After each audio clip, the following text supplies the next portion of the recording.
to our next session here at the inaugural Dubai FinTech Summit, powered by the DIFC, of course. I hope you've all enjoyed your lunch and you're fully refreshed for our next session here as we dive deep into the thriving MENAP ecosystem. And it is a true pleasure to be introducing you all to our next guest, who is the CEO and founder of Antler, which, by the way, is a company which is reinventing startup investment. Please give a very warm welcome to Magnus Grimeland. Very warm welcome. Thank you. Great to be here.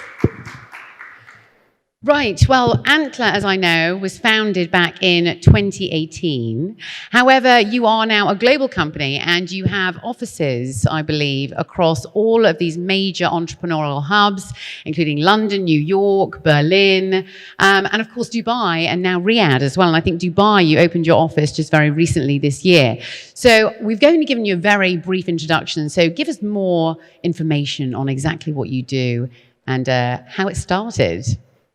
Excellent. Thanks a lot. Great to be here. Thanks all for coming. Very excited to be back. Prior to starting Antler, I built this company in Southeast Asia called Zalora.com. Zalora.com is the biggest fashion e-commerce business in Southeast Asia. And what we saw is once you build one big successful company, out of that comes the next generation great founders. And then we had the pleasure of being acquired by this company called Global Fashion Group, which also acquired Namshi here, which later got acquired by Emaar Mall. And that's when I started spending some time in the region, in Dubai, in Saudi Arabia, and across the various countries here. This was back in 2015.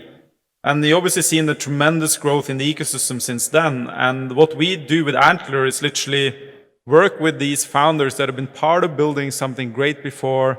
Perhaps they were not the founder of the previous company, but they learned a lot from that journey. And then we want to work with them on building the next generation great companies. So we launched that back in 2017 in Asia, later expanded all across the globe. We're now in 26 locations across 6 continents. And we get about 80,000 applicants from founders a year now. And we invest in the top 1% of them, helping to build new companies from scratch. And yeah, we just set up here, very excited. We have hired 5 people now, hiring another 5. We're setting up a $60 million fund here, and we are going to invest in about 100 new companies coming out of the region over the next 3 to 4 years. So if you know great founders, have them look up Antler.co, and we're very excited to help starting to work with them. Very exciting indeed, especially as you just started out in this region. Very exciting indeed. Well, as a global company, what do you see in this area in particular, the MENAP region, the Middle East, North Africa and Pakistan, and sort of what excites you the most? What sort of potential do you see coming out of this region when it comes to fintech and startups? Yeah, so we think in general that the opportunity is very big from a few different perspectives. So number one is you can combine working with great local talent with attracting amazing talent from all across the globe, right? So if you look at the most successful companies in the US, I think 70% of them has a first or second, 70% of unicorns in the US has a first or second generation immigrant in the co-founder team. If you look at Southeast Asia, about 70% of the founders we work with in, for example, Singapore, they come from all across the globe, 25% from Europe, 10% from the US, and the rest from the rest of Asia. And the same I think you will see here in the region, where you have incredible kind of talent that is already here, who's been part of building great things here from before. But you can also attract really great people from the rest of the world and serve a market of hundreds of millions of people, right? If you look at the region as a whole, the MENAP region as a whole, it's hundreds of millions of people. There are certain ecosystems where you have really great tech talent. There are certain ecosystems where you have a big market. There are other places where you have great access to capital.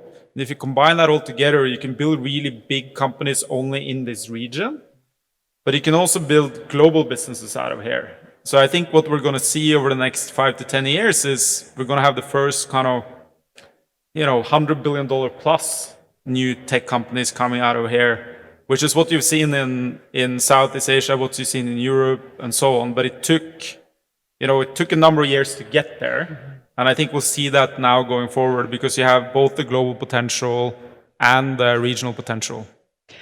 Well, also I understand that Antler has invested in over 850 companies to date, and also across 20 different geographies. So tell us about those industries in particular and those high growth industries that are gaining the most sort of traction as well today. Yeah, so quite interestingly, and since we're here, it's quite fitting, the largest category of companies we backed is actually fintech companies. So out of the 850 or so companies, about 25% of that is within fintech. So it's either kind of pure fintech or it's companies where fintech is a core element to their business model. So that's a huge, huge opportunity. And even more probably now when you see these kind of large changes in the macroeconomic environment, because with large change comes typically a lot of great opportunities. So that's a big, big area. I think another area that have seen a lot of attention lately and is growing very fast is obviously artificial intelligence. I think there you need to be a bit careful because there are a lot of people now just throwing artificial intelligence into their pitch decks and therefore pretend to be an artificial intelligence company. But within the real space of innovation there's some amazing opportunity across industries and also some great platforms that are going to be built. And so I think there's a huge opportunity here to build on top of platforms and also build those new platforms. And Dubai could be a hub for that because you are a place where a lot of people across the globe would like to live. And the people are going to win in AI are the people who attract the best talent. And then the third area, which is growing insanely fast right now, is energy transition, where there's a lot of, I think, also really great opportunities to put fintech in as part of that, because you got to innovate the entire supply chain, right? And financing all these solutions, trading platform, exchanges for carbon credit. There's a lot of really interesting things within that space that are probably interesting for a lot of people in this room. Well, you obviously have this amazing eye for fintech startup when it comes to investment, of course. So what do you look for in particular then when it comes to partnering up with the right individual then? Yeah, so since we invest from day zero, so talk a little bit more about the Antler model, we find great founders and really back them from day zero. So typically when we start working with portfolio companies, it's before they even incorporated their business. So what do we help with? We help with access to co-founders, we help with validating business models, and then we put in the first bit of capital, and then we have a follow-on vehicle where we can invest up until Series C. So we can really back these founders over 4 to 5 years. So that's what we do. So how do we select the people we work with? Well, ultimately for us, a lot of it just comes down to the founders being incredibly strong. And what we look for there is, first, a spike. Is there something this founder know or a skill set they have which is better than most other people, right? So we're not looking for people to be average on everything, but really great at something. And that could be a great salesperson, or it could be really deep on a specific technology, or perhaps within fintech, they're really deep within a specific part of the value chain of the banking infrastructure or other parts of that ecosystem. So that's the one thing we look for. The second thing we look for is drive. So have this founder, do they have the right ambition, the right passion, and having shown the ability to execute on that in the past, right? So we are not that interested in backing founders who want to, build a kebab shop, but we're interested in backing founders who perhaps want to create a new type of kebab meat that is in every single, kebab in the world. And it's the same within fintech, right? We want to back people who have really big ambitions and have shown the ability to execute on that. And the third thing we look for is grit. So has this founder shown the ability to power through really hard situations in their past, right? So for example, when we see a founder apply to us which has built 8 startups the last 2 years and all of them failed, we won't consider that kind of an experienced founder. We would just consider that someone who tries something and then when something gets hard, they shift to doing something else, right? Or people who have had 8 different jobs the last 4 years. That just shows that when they're not determined enough and have enough grit when things get really hard. We like people who, perhaps they failed on what they did in the past, but they tried really hard and they got something done on that journey. Or we ask them about the transitions they've been in and how they dealt with adversity, because very often it's actually not the best team that wins, but it's the ones that, have the staying power. Yeah. And if you look at the world's best founders, the world's richest founder right now, Elon Musk, which I know has been here in the region as well. SpaceX, PayPal, Tesla almost went bankrupt like 10 or 20 times. And he persevered because for him, failure was not an option. Yes, also he had a great team around and he's a great founder, but that grit part is also very important. So just to recap, speaking a lot about this because it's a core of our investment thesis, is a clear spike, a ton of drive and grit. So if you know people who have that character, send them our way. We want to back them here. There you go, exactly. So what advice do you have for those looking to get into the space then, or maybe those that are already in the space and they have to navigate volatility in the market, negativity, rejection, tech winters as well, for example. So how do you, maintain resilience, especially when you're just starting out? Yes, it's a great question because if you look at founding rounds currently, it's taking companies a longer time to raise capital, and they're typically raising less money, and they're raising less money at the lower valuation than a couple of years ago. So from kind of an outside-in perspective, one would think that, hey, why don't I wait a little bit with building something, or don't invest in growth as much as I did in the past. But that is, I think, the complete wrong way to look at it, right? The right way to look at it historically is if you look at Fortune 500 companies, 30% of Fortune 500 companies were started just after a peak, so literally in a recession. And that only represents 10% of time. If you look at venture capital value creation, so the people who invest into tech companies, the returns are around kind of 2 to 3x higher just after a peak than if you're investing into a peak.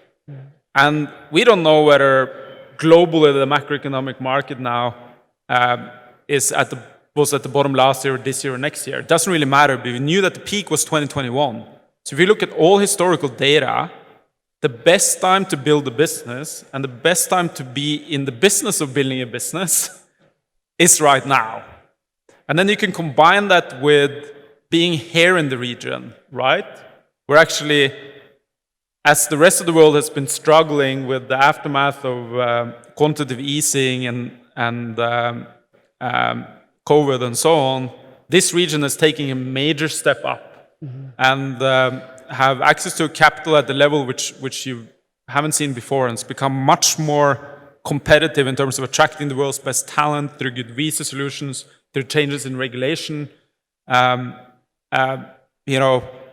It's pretty clear to me that the core message I would have to everyone who's considering building something right now within the fintech space in this region, or are doing it right now, is that this is by far probably the best time ever to do exactly that, which seems a little counterintuitive, but if you look at all the data, it's definitely true.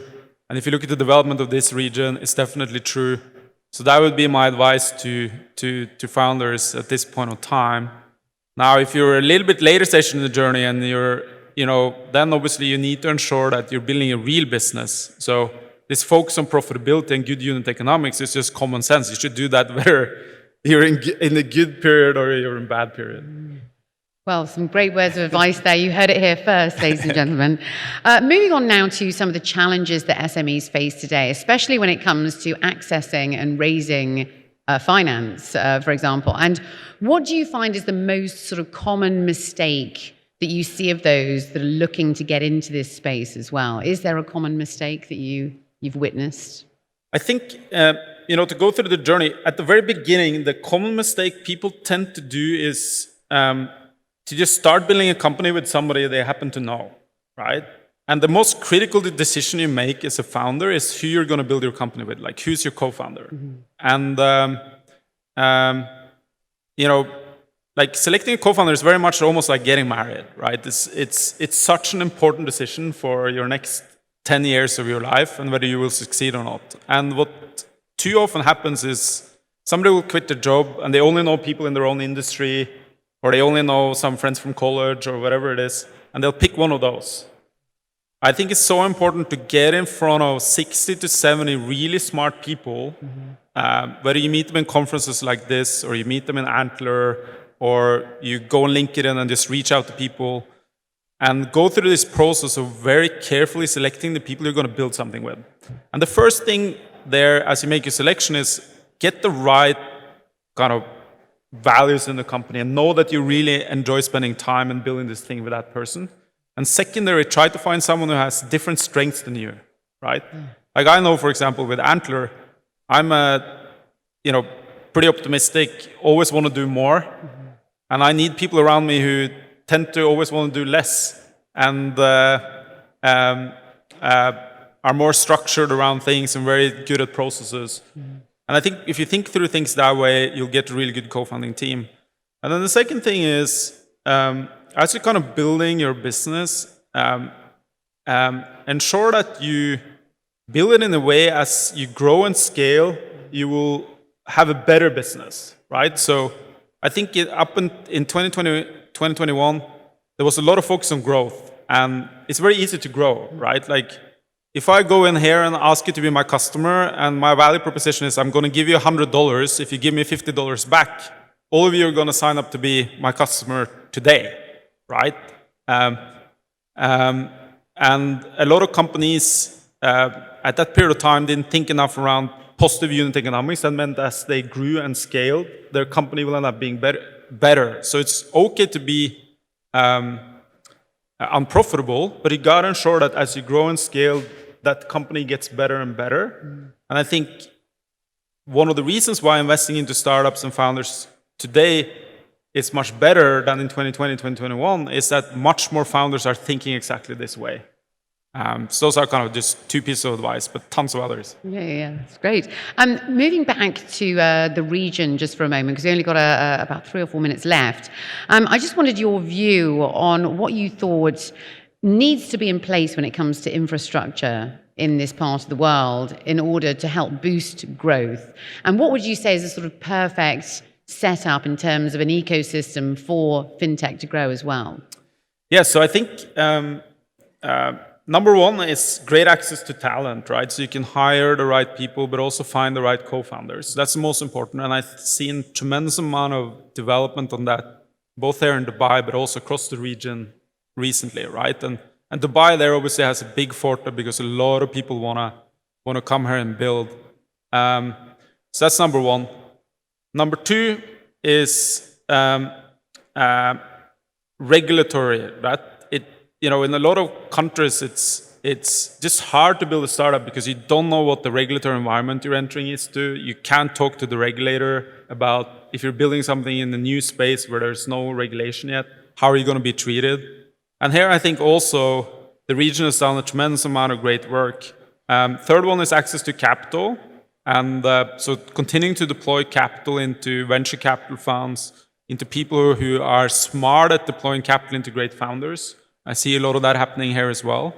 I think the fourth one that will be more important over time, but there's also very kind of promising signs, is being able to treat the whole region as one market, right? Like one of the advantages of building a company in the US and building a company in the EU right now is that you have kind of common regulation across one big market of 300 million or 400 million people. When you build companies in the Middle East and you build companies in Southeast Asia, I live in Singapore, you gotta deal with a lot of different countries.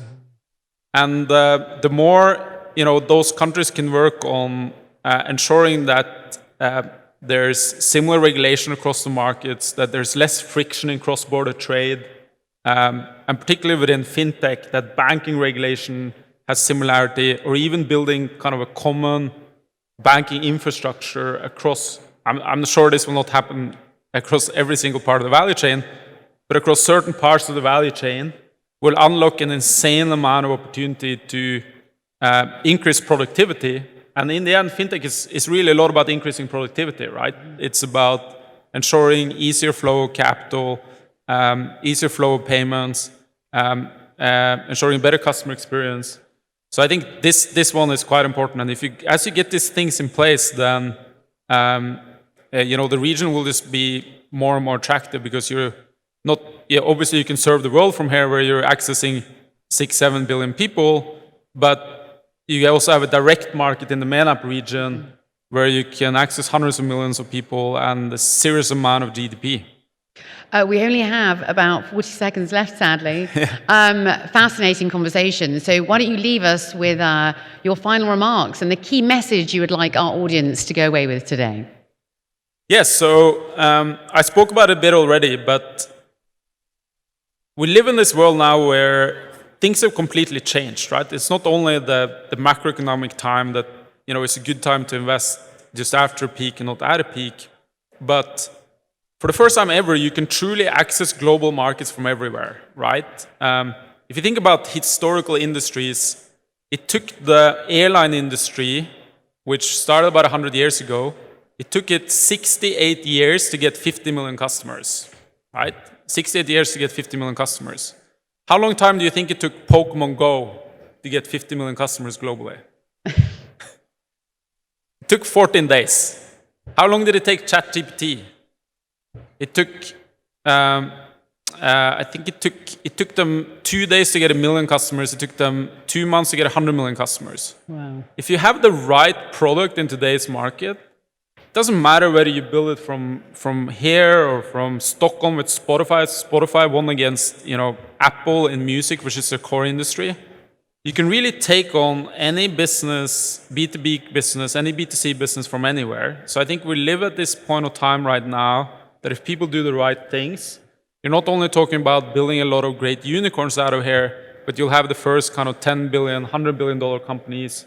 And at some point of time, you know, we should see the first $1 trillion business somewhere outside of the US. So let's go for that.